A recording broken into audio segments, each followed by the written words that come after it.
Ni hao. Today's Friday, so I'm studying Chinese, but I'm not going to speak Chinese today. I'll spare you. Um, Today I want to talk about the origins of La Tertulia. So this goes back to in 1998 when I was living in Lincoln, Nebraska. Uh, One of my friends, who's also a member of this group, John Hayden, he got the idea to get together and practice um, our Spanish. And he had studied in high school with a teacher named Steve Pierce.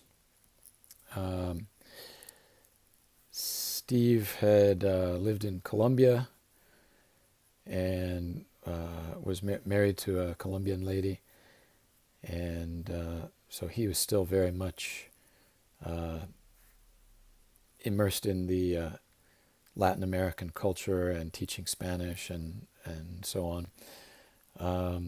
So we got together a small group, and I think the first 5 members were probably John, myself, Steve Pierce, Lisa Boyd, and probably, I'm going to say, Brian Ruckel.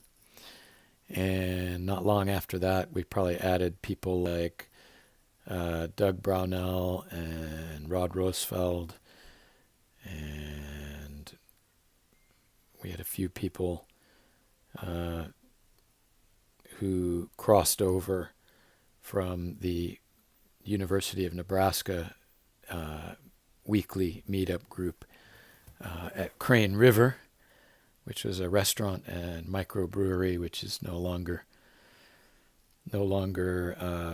running.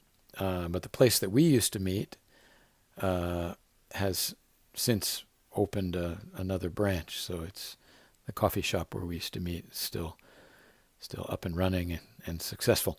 Anyway, the name came from a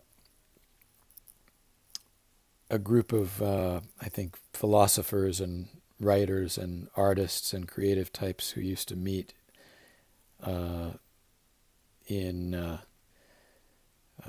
I think it was in Paris. People like Pablo Picasso, Salvador Dali.